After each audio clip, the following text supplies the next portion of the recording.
वो कोरोना महामारी को तो धन्यवाद देना कि तुम कमा नहीं रहे थे। 1 रुपया तुमने उस कोरोना महामारी में पूरे 2 महीना 3 महीना जितने महीना कोरोना चला, एक कमाने के लिए नहीं गया। और तो भी मेरे परमात्मा ने तुमको घर में रखा और गरम गरम रोटी खिलाई। जितना तो तुम दुकान पे बैठ के कमाते थे तो ठंडी खाते थे। दुकान पर बैठकर कमा रहे तो ठंडी खाते हो। 8 बजे से दुकान पर 9 बजे से गए हो और जब आए मैं टिफिन लगा दे, मैं टिफिन खा लूंगा, और दुकान पर टिफिन पड़ा हुआ है, बहुत देर का भोजन भी कह रहा है कर ले दादा कर ले, पर नहीं करा, कमाने में लगा हुआ। इतना कमाया कि रोटी भी गरम नहीं खा पाया। आखिरी तक भी रोटी गरम नहीं मिली, आखिरी तक भी।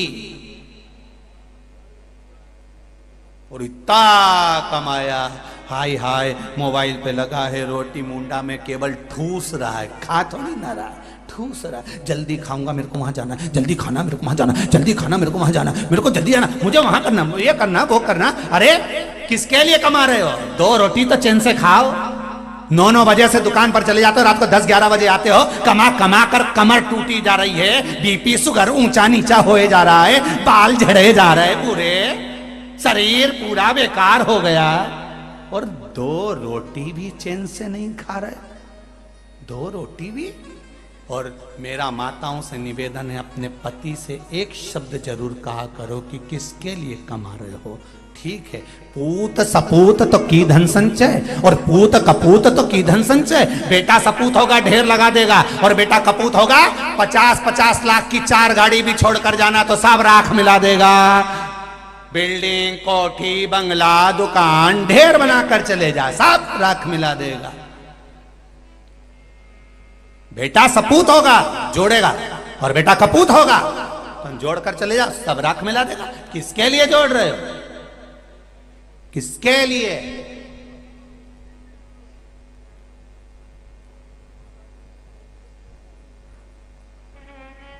बहुत कठिन है हमारा। अपनी जिंदगी को मस्त होकर जियो, खूब अलमस्त होकर।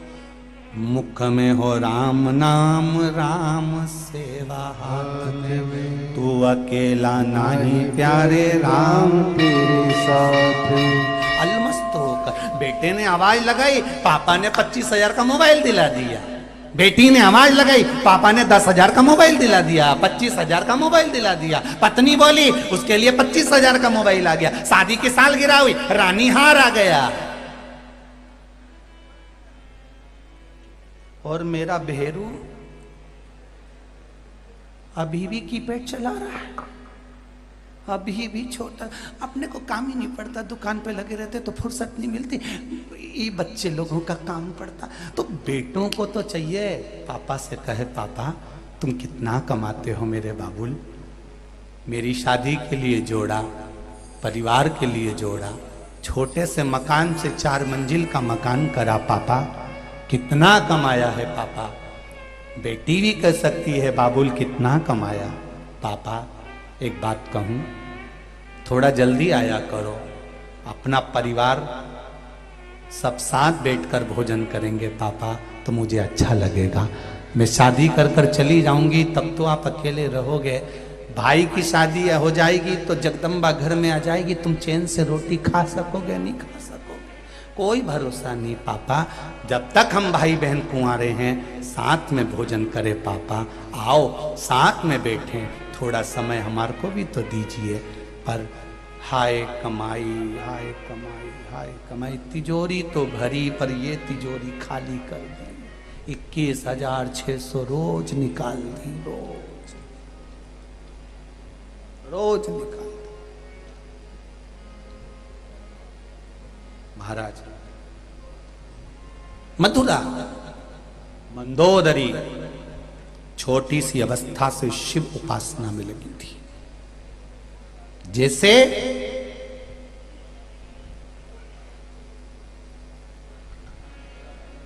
दक्ष प्रजापति के घर में इतनी कन्याओं का जन्म हुआ, और कन्याओं के जन्म के बाद भी मां जगत जननी दुर्गा भवानी से दक्ष प्रजापति कहता मेरे घर में एक बेटी और हो जाए। एक बेटी का और जन्म हो जाए। मैं दानव मंदसौर की पावन धरा पर जहां मंदोदरी रही, मैं दानव ने भी अपनी धर्म पत्नी से हेमा से कहा था, हेमा अगर भगवान मेरे पास आकर कहे कि मैं तुझे क्या चाहिए, तो मैं दानव कहता है मैं एक बेटी और मांग लूंगा, क्योंकि बेटी के बराबर कुछ नहीं, कुछ नहीं है। बेटी के आगे कुछ भी नहीं। बेटा एक कुल को तारता है और बेटी दो कुल को तारती है। बेटी का जीवन कोई साधारण जीवन है क्या? एक नारी का जीवन बड़ा कठिन जीवन है, बड़ा कठिन। पूरी बंधन में जिंदगी निकलती है। पहले बचपन में माता पिता का बंधन है, बड़ी हुई भाई का बंधन, फिर छूटी पति का बंधन, फिर आगे बढ़ी पुत्रों का बंधन, और आखिरी में अर्थी पे लेटी तो भी खींच कर बांधा गया बंधन। पीछा छूटा का बंधन। शंकर जी के पास गई शमशान में, तब सारे बंधन, हाथ में कहीं का डोरा भी बंधा हो तो काट दिया जाता। इतने इतने समझदार लोग बैठे, इनसे पूछो मैं शमशान में डोरा काटे कि नहीं काटे? जलाने से पहले जितने बंधन होते सब काट दिए जाते हैं। क्यों? शंकर भगवान ने पार्वती से कहा था, पार्वती सारी दुनिया में बंधन चलेगा पर महादेव के पास कोई बंधन नहीं चलता, मेरे पास आओगे सारे बंधनों से मुक्त हो जाओगे। इसलिए शमशान में आग लगाने से पहले सारे बंधन काट दिए जाते हैं। शरीर पर जो जो माला हो, कंठी हो, मोली बंदी हो, नाड़ा बंधा हो, सब काट दे, कि जलने से पहले बंधन मत रहने देना, क्योंकि शंकर के पास जा रहा है। शिव के पास जाओ, कथा में जाओ, शिव महापुराण में जाओ, आस्था चैनल पर सुन रहे हो चाहे फेसबुक पर सुन रहे हो, शंकर की कथा में लगे हो, शिव मंदिर में लगे हो, तो बंधन में मत रहना कि किसी ने ये बोल दिया, किसी ने वो बोल दिया, किसी ने यूं बोल दिया। कोई बंधन नहीं। आग लगे बस्ती में, अपन रहो मस्ती में। जो जितना ज्यादा बोले उसकी दुकान के सामने से खजूर वाली चोटी करके ज्यादा निकलो, जा। आग लगन दो, लगे तो देखा जाए। कई लोग हंसेंगे, बताओ शंकर जी पे पानी चलाने चली ये आई सियोर वाला गुरु जी की चेली, तो और मोबाइल में गाना बजाते चलो, तेरे डमरू की धुन में काशी और मस्ती में जाओ, अलमस्त। सावन का महीना आए, रोज शिव जी की आराधना, शिवरात्रि आए, शिव जी की आराधना, मन में शंकर बस जाए, बस आनंद ही आनंद। बोले बोले तो यहीं देखो, जब भजन होता है कई कई तो बेचारी शर्म में बैठी रहती, उठूं कि नहीं उठूं, फिर थोड़ा सा पल्लू लिया, फिर इधर उधर देखी। अब मन तो करा, सोफे से उठी भी, फिर इधर वाले फिर पल्लू। अब सबको देख रही बापड़ी, मन करे फिर अब इसने सोचा इधर से इशारा ज्यादा हो तो, और आखिरी में उठी गई, ला बोलता रहे। और अब भेरू का मुंह गप्पा,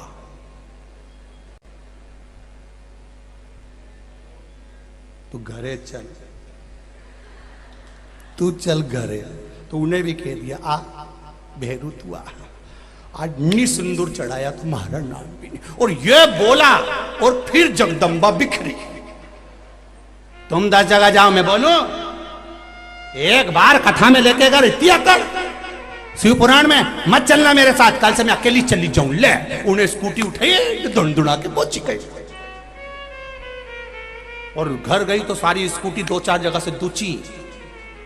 तो पति ने कहा कि ये 4 जगह से स्कूटी दोष दी, तो वो तो स्कूटी थी।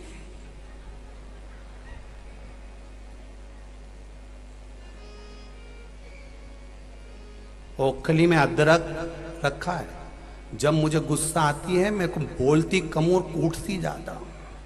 पूरा अदरक मैंने कूट दिया, तो फ्रिज में कूटा कुटाया क्यों रखा? क्योंकि अदरक चाय में तो इतना सही डलता है। तो जब गुस्सा आए मैं अदरक को कूट लेती हूँ। आज स्कूटी हाथ लग गई, स्कूटी को देख लो 4 जगह से। हमारे पीछे मत पड़ी, मैं कथा सुनूं जब तक मत बोलना। हमारा मंदसौर में कथा चली रही है और मैं 2 बजे से 5 बजे तक कथा सुनू, बीच में मारे कोई तकलीफ नहीं ना मुझे। तो क्यों मैं कहाँ जाए, वहाँ बैठवे की जगह नहीं, तुम चुप रहो, मैं फंसी के बैठी जाऊंगी, पर जाऊंगी, जा नहीं रुकूंगी तो जा। पहुंच गई, अरे पानी गिरे तो कहीं गली जाऊंगी, धूप पड़ रही है तो कहीं काली। कल यहाँ धूप आ रही थी तो माताएं बड़े आराम से बैठी और ऐसा ऐसा पल्लू करके बैठी। मैंने कहा गजब सूर्य नारायण भगवान, पर्दा करना तो तूने सिखाया दातार, गजब। चित्त वृत्ति में बहुत शिव तो बैठे, शिव की आराधना नहीं छूटना चाहिए। मंदोदरी नहीं डरी, स्मरण करती रही, 4 बेलपत्री उसने चारों तरफ रखी। आए असुर राक्षस सब आए, पर वो बेलपत्री का बल इतना प्रबल था कि अंदर प्रवेश ना कर सके। बेलपत्री में वो बल है कि अंदर नहीं आ सकते।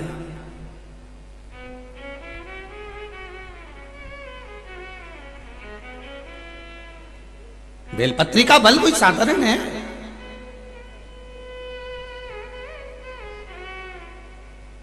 नवरात्र चल रही है, एक बेलपत्री अशोक सुंदरी वाली जगह पर चंदन लगाकर चढ़ाओ तो ये जितने लेटर आ रहे हैं ना कि गठान हो गई थी और ये हो गया था, थायराइड हो गया था, एक बेलपत्री चढ़ाओ तो अशोक सुंदरी वाली जगह पर। अंदाजा लगा कर रखना, इस नवरात्रे से अगले नवरात्रे तक अगर शरीर में गांठ भी हो जाए तो फोन कर कर बता देना कि गांठ हो गई। अशोक सुंदरी वाली जगह पर एक बेलपत्र चढ़ाया तो जाए, शिव को 1 लोटा जल चढ़ाया तो जाए, शंकर का गुणगान किया तो जाए। पवित्र है ये वाणी, ये जिह्वा और ये श्रवण, जिससे हम कथा सुन रहे हैं, कथा कह रहे हैं, कथा बोल रहे हैं।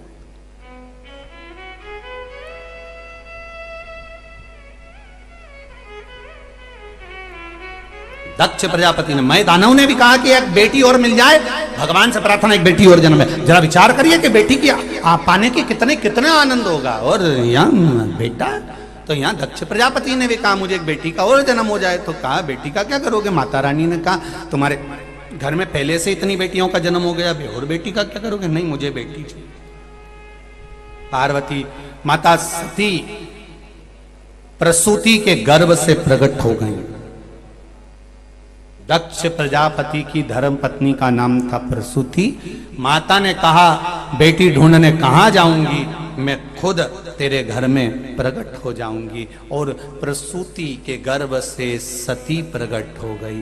विचार करिए, माता प्रसूति ने अपने बच्चों को कितना संस्कार दिया होगा, माता प्रसूति ने अपने बच्चों को कितना ज्ञान दिया होगा, माता प्रसूति ने अपने बच्चों को कितने संस्कार दिए होंगे कि आज भी हॉस्पिटल में जहां बच्चे का जन्म होता है उस कमरे के बाहर प्रसूति कक्ष लिखा जाता है कि यहां जो बच्चा जन्म लेगा वो संस्कारवान पैदा होगा।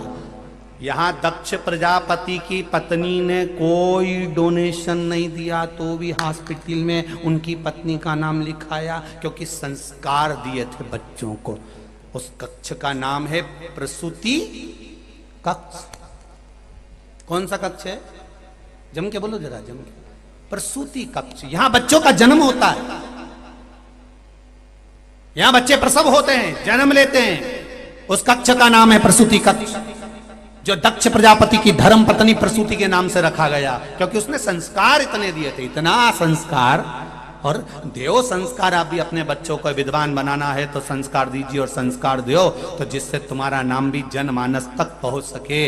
लोग कहें कि बताओ उनके पिताजी हैं, उनका पुत्र है, उनका बेटा है, उनका भाई है, उनका कुल है, ये प्रसन्नता हो आपके जीवन में।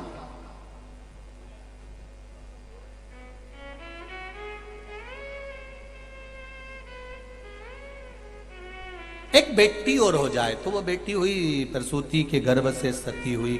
सती मैया ने बाल्यावस्था में तप साधना करी, जैसे मंदोदरी ने तप साधना करी।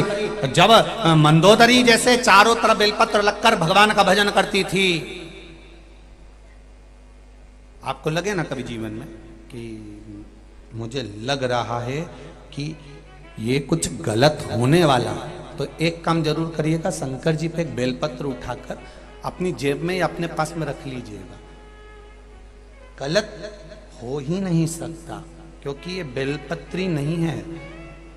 ब्रह्मा, विष्णु और महेश, सरस्वती, लक्ष्मी और पार्वती, और इसके बीच में ये दो पत्ती के बीच में जो बड़ी पत्ती है, इसके बीच में जो जगह है, इसमें 33 कौटी देवी देवता, और यहाँ दो पत्ती से लेकर यहाँ तक का जो जगह है, इसमें 64 योगनियां सब इस बेलपत्री के अंदर विराजमान होते हैं। जब देवता हमारे साथ रहते हैं तो बुरा हो ही नहीं सकता, ये निश्चित है।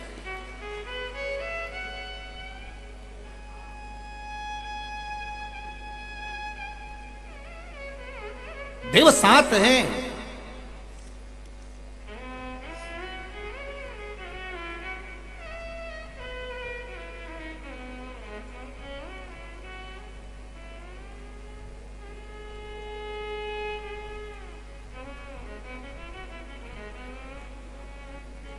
कितनी पुण्यमय धरा है भारत की भूमि, जहां पर सती मैया ने जन्म लिया, जन्म लेकर तप किया, तप करने के बाद भगवान शंकर को प्राप्त करा, और शिव जी को प्राप्त करने के बाद में फिर शिव जी के साथ सत्संग करने गई।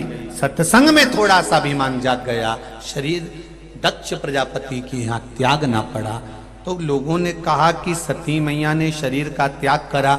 एक गलती माता सती ने कर दी थी जिंदगी की, वो गलती आप कभी मत करना मंदसौर वालों।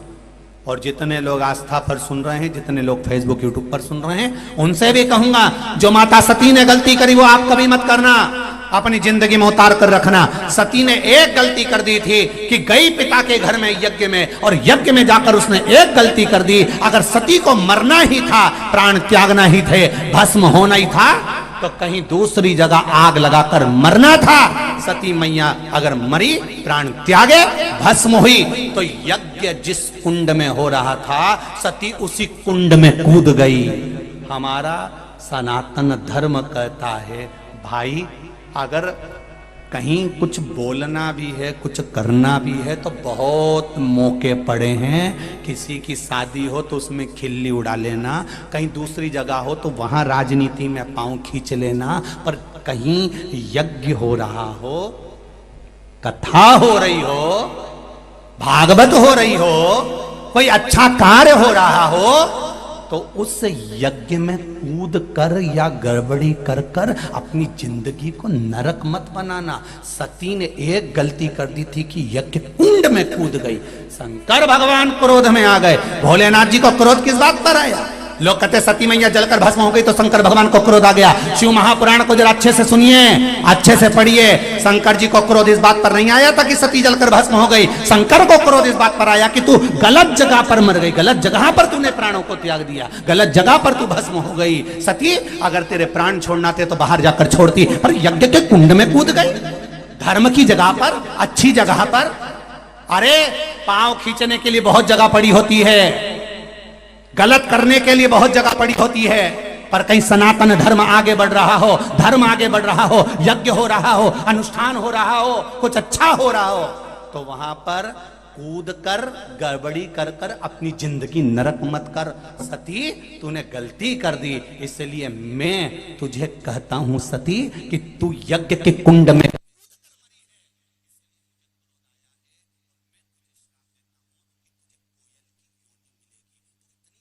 से मुक्त नहीं होगी।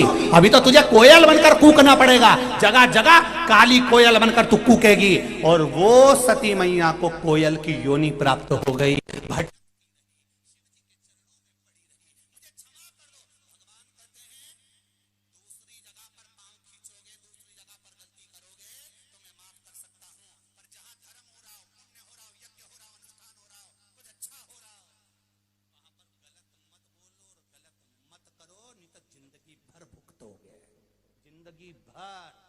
अभी तो पड़ी रे सती, तुझे कोयल की योनि में पड़े रहना है कई वर्ष तक।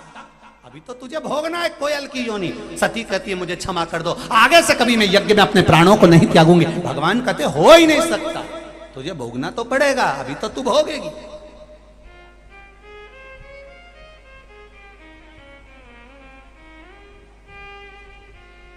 भोगना तो पड़ेगा, अभी तो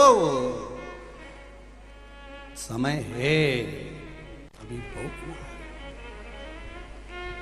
मत बुरे कर्म कर बंदे, वरना पछताएगा। भगवान की आंखों से तू बच नहीं पाएगा, तू बच नहीं पाएगा। बन सके अच्छा कर सती।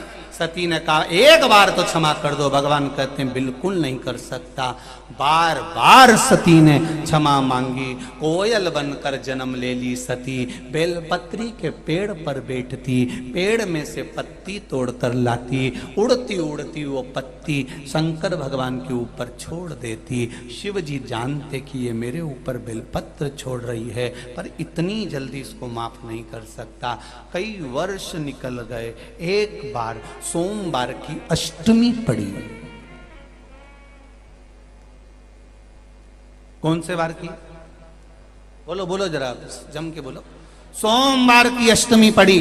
पार्वती जी ने बेलपत्र, माता सती ने अपनी चोंच में से, कोयल ने वो बेलपत्र भूमि पर फेंकी, शिव जी के हृदय पर पड़ी। शंकर भगवान ने नेत्र खोलकर देखा, सती कोयल की योनि में थी, रो रही थी। अब तो क्षमा करो नाथ। शंकर भगवान ने कहा जब 2 आषाढ़ पड़ेंगे और 2 आषाढ़ पड़ेंगे, उस आषाढ़ में तू कोयल की योनि में मेरी स्मरण करेगी, एक बेलपत्र मुझे समर्पित करेगी, तब तू कोयल की योनि से छूटेगी। 2 आषाढ़ अधिक मास आषाढ़ के महीने में पड़ता है, तो उसको कोकिला अधिक मास कहते हैं। मेरी माएँ जानती हैं इस बात को। कौन सा अधिक मास कहते हैं? कोकिला अधिक मास। जब 2 आषाढ़ पड़ेंगे, तब तू मेरे ऊपर जब बेलपत्र समर्पित करेगी, तब तू उस योनि से छूटेगी। 2 आषाढ़ का इंतजार करती रही सती। 2 आषाढ़ का अधिक मास आए, आषाढ़ के महीने का अधिक मास आ जाए, और आषाढ़ के महीने का अधिक मास आएगा तो मैं इस योनि से मुक्त हो जाऊंगी। उसको कोकिला अधिक मास कहते हैं। महाराज आषाढ़ का इंतजार करा, आषाढ़ का महीना आया, पार्वती जी ने, वो सती मैया ने कोयल के रूप में एक बेलपत्र भगवान को समर्पित करा। शिव जी ने उसको कोयल की योनि से मुक्त करा। कोयल की योनि से छूटी फिर कहती है मैं कहाँ जाऊंगी। शिव जी कहते हैं तुम पितरों की कन्या मैना, मैना के घर में पार्वती के रूप में तुम प्रकट होगी, मुझे वापस प्राप्त होगी। अब गलती नहीं होना चाहिए। गलती कर दी। जहां यज्ञ हो, अनुष्ठान हो, दान हो, पुण्य हो, सत्कर्म हो। श्रीमद् भागवत में वर्णन आता है, राजा बलि दान करने के लिए सामने खड़े तो शुक्राचार्य जी मना कर रहे थे। शुक्राचार्य जी ने कहा राजन किसको दान कर रहे हो? सामने खड़ा हुआ वो ब्राह्मण का बच्चा नहीं, स्वयं त्रिकालदर्शी भगवान नारायण आकर खड़े हैं छत्र कमंडल लेकर। किसको दान कर रहे हो महाराज? भगवान राजा बलि ने कहा नहीं नहीं साहब, मैं तो दान तो कर रहा है, मैं दान तो दूंगा, दान करे बिगड़ तो नहीं मानूंगा, मैं दान देने तो आया हूं। दरवाजे से कोई खाली जाए अच्छी बात नहीं है, दान तो करूंगा। अरे राजन दान कर रहे हो तो किसको? मना करा शुक्राचार्य जी ने, नहीं माने। कमंडल में से पानी निकालने लगे। शुक्राचार्य जी अंदर जाके बैठ गए, टोटी में से एक आंख लगा के देखने लगे। पानी नहीं निकलने दूंगा चाहे कुछ भी हो जाए, पानी निकलने ही नहीं दूंगा चाहे कुछ भी हो जाए। शुक्राचार्य जी ने बहुत हरकत करी, टोटी में बैठ गए, कमंडल में बैठ गए, कुछ भी हो जाए ये होने ही नहीं दूंगा चाहे कुछ भी हो जाए। और उन्होंने बहुत प्रयास करा, पर नारायण तो नारायण थे। उन्होंने कहा राजन क्या हुआ? राजन बोले कमंडल में से पानी नहीं निकल रहा है। भगवान बोले क्यों नहीं निकल रहा? राजा बलि बोला मुझे लगे में कचरा अड़ी गया। भगवान विष्णु ने कहा कचरा भी अच्छा, जाड़ा अड़ा है तो चिंता मत कर, हमने अपनी जिंदगी में कचरा ही साफ करा, अब की बार इसको साफ कर दूंगा। राम अवतार में रावण साफ कर गया, कृष्ण अवतार में कंस, नरसिंह बनकर हिरण्यकशिपु, बरहा बनकर हिरण्याक्ष, लादे शुक्राचार्य को साफ कर दो। देखो जरा कमंडल। उन्होंने कमंडल लिया, बाजू में से कुसा की चटाई में से कुसा खींचा, कुसा खींच के जो टोटी में दिया तो बापड़ा की एक आंख निकटी गई। कितनी आंख रह गई? जम के बोलो जरा। एक। तो किसी ने पूछा भगवान ये शुक्राचार्य जी की एक आंख भगवान ने क्यों कर दी? उनकी तो दो रहना थी, तो एक आंख क्यों करी? यहां शास्त्र कहता है घर का बुजुर्ग, घर का बड़ा, घर की माता, घर का पिता और गुरु, घर का जो बड़ा होता है उसकी दृष्टि एक होना चाहिए, दो दृष्टि नहीं होना चाहिए। मेरी बड़ी बहू मुझे प्रिय और छोटी ऐसी, मेरा बड़ा बेटा प्रिय छोटा ऐसा ही। जिसकी दृष्टि दो हो जाती है उसका बुढ़ापा बिगड़ जाता है। फिर छोटी वाली कह देती है पड़ी रे बड़ी वाली के पास जा, फिर वो नहीं पूछता। दृष्टि दो नहीं होना। मेरा बुजुर्ग माताओं से निवेदन है, पिताओं से निवेदन है, जितने बुजुर्ग हैं उनसे निवेदन करूंगा, कभी अपनी बहुओं के सामने मत कहना कि मुझे बड़ी प्रिय की छोटी प्रिय। कभी मत कहो कि बड़ा अच्छा कि छोटा अच्छा। गेंद खेलते समय किसी के भी पाले में जा सकती है, बुढ़ापा आते आते किसी से भी पाला पड़ सकता है। इसलिए सबकी तारीफ करो। मेरी बड़ी बहू बहुत बढ़िया, छोटी बहू बहुत बढ़िया, बड़ा बेटा बहुत बढ़िया, छोटा बेटा बहुत बढ़िया। अपने कहीं करना, अपने तो दो रोटी खाना, बढ़िया आराम से जिंदगी जीना, फुल एंजॉय। अपने कहीं करना कि बड़ी ऐसी की छोटी ऐसी। और जिसने भेद करा अपनी बुद्धि में, जिसने बुद्धि में भेद कर लिया कि दो दृष्टि बना ली, नहीं मेरी बड़ी बहू अच्छी है, छोटी तो ऐसी है, छोटी में तो अकल नहीं है, छोटी अच्छी है तो बड़ी ऐसी है, मंजली ऐसी संजली ऐसी, वो गया। फिर तू तो गई, फिर कोई मतलब। भेद ना करिए दृष्टि, एक दृष्टि रखिए। गुरु जब दो दृष्टि करता है तो गुरु का जीवन बिगड़ जाता है। माता पिता जब दूरदृष्टि करते हैं तो जीवन बिगड़ जाता है। इसलिए एक दृष्टि से देखिए, एक जाजम से, एक जाजम। कितनी बड़ी बात लिखी है शिव महापुराण और स्कंद पुराण में कि सबसे ज्यादा नरक में कौन गिरता है। आप लोगों ने तो कथा सुनी है शिव पुराण की, टीवी पे सुनी कि नहीं सुनी? कई बार तो बोला हमने, सबसे ज्यादा नरक में कौन गिरता है? तो कहा जो प्रसाद बांटता है वो सबसे ज्यादा नरक में गिरता है।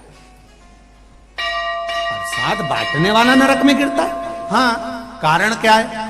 प्रसाद शादी में नहीं बंटता, किटी पार्टी में नहीं बंटता, फंक्शन में नहीं बंटता। प्रसाद धर्म की जगह पर बंटता है। प्रसाद मंदिर, देवालय, कथा, सत्संग, कीर्तन, जहां धर्म होगा प्रसाद वहां बटेगा।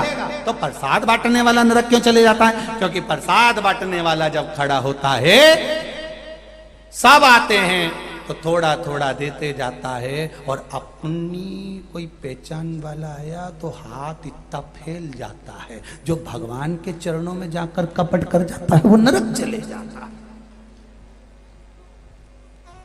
इसलिए निवेदन है प्रसाद बांटने वालों से भी कि अगर कोई प्रसाद बांटे तो उनसे निवेदन है तुम्हारी धर्म पत्नी भी आए और कितनी भी आंख दिखाए उतना ही देना जितना सबको दिया सब। और वो डराए भी तो कह देना तू घरे जा, मैं लेके आ जाऊंगा, पर अभी नहीं, तू वहां जा पे सब महाराज। साधारण सी भूमि नहीं भारत की। तब साधना, जैसे ही पार्वती जी का जन्म हुआ और देवऋषि नारद आए और उन्होंने कह दिया इसको जो पति मिलेगा वो नग्न वेशधारी, जटा जूट बांधने वाला, भस्म रमाने वाला, ऐसा पति मिलेगा।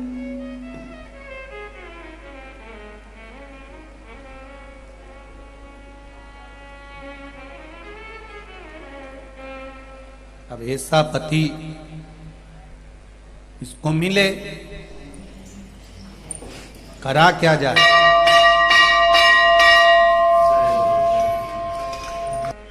रोने लगी मैनावती, आंख से आंसू बहने लगा मैनावती के, नैनों से जल बह रहा है मैनावती के कि मेरी बेटी के भाग्य में पति भी लिखा तो ऐसा लिखा।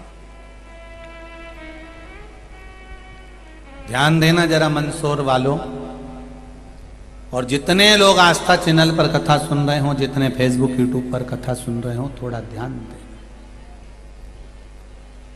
लिखण वाले ने जो लिखा वो अपनी जगह पर है, भाग्य वाले ने भाग्य बता दिया कि ऐसा जीवन रहेगा।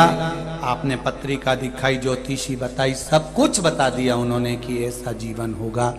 पर यदि सच्ची लगन है और आपकी मेहनत प्रबल है तो पूरी दुनिया एक तरफ होगी और आपका यश एक तरफ होगा। बस मेहनत करिए, बहुत जरूरी है मेहनत। हम पहले भी कथा में कहे, आज फिर कहना चाहेंगे। गीता जी में वर्णन है, शिव महापुराण में वर्णन है, भागवत जी में वर्णन है। अपने कर्म को करो और बड़ी प्रबलता से करो। अपने कर्म को करो और बड़ी प्रबलता से करो, कर्म पीछे नहीं हटना। एक बेलपत्री भी आप शंकर भगवान को चढ़ा रहे हो तो पहले आप जिस कार्य को करना चाहते हो पहले कर्म पूरा करो, और जब कर्म पूरा हो जाए तब बेलपत्री बाबा देवाधिदेव महादेव को चढ़ाओ।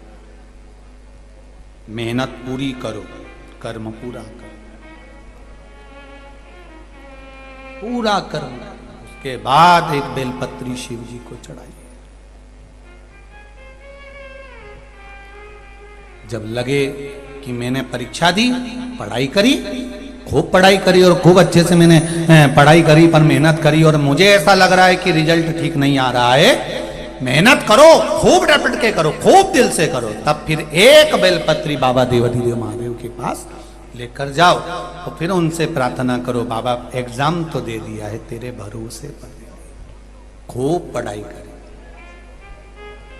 कर्म पूरा करना। पहले कथा में कहा, आज फिर कह रहे हैं, बैंक में लॉकर, लॉकर में आपकी रकम, उसकी 2 चाबी होती है लॉकर की, एक चाबी आपके पास में है और एक चाबी मैनेजर के पास में है। एक चाबी आपके पास और एक चाबी मैनेजर के पास में है। मैनेजर अपनी चाबी कितनी भी घुमा ले, ताला खुलेगा? जम के तो बोलो, नहीं खुलेगा। और तुम अपनी चाबी कितनी भी घुमा लो, ताला खुलेगा? नहीं। मैनेजर अपनी चाबी लगा लगा कर खोल देगा तो नहीं खुलेगा, और तुम अपनी चाबी कितनी भी घुमा लो वो नहीं खुलेगा। चाबी दोनों की लगना चाहिए। शिव महापुराण कहती है, आप कर्म की चाबी घुमाए जाओ, मेहनत करे जाओ, करे जाओ, कर्म करे जाओ, पढ़ाई करे जाओ, काम किए जाओ। एक ना एक दिन मेरा देव अधिदेव महादेव तुम्हारे भाग्य की चाबी को घुमाकर चला जाए। भाग्य की चाबी वो घुमाएगा, कर्म की चाबी तुम्हें घुमाना है, कर्म तुम्हें करना है। हम उसके भरोसे बैठे रहे, हाथ हिलाऊंगा ना पांव हिलाऊंगा बैठा हूं मैं तो नहीं, नहीं, कर्म करना पड़ेगा, जाना तो पड़ेगा, काम तो करना पड़ेगा। कथा सत्संग कीर्तन स्मरण पढ़ाई लिखाई कर्म के अनुसार करो, पर विश्वास उस परमात्मा पर छोड़।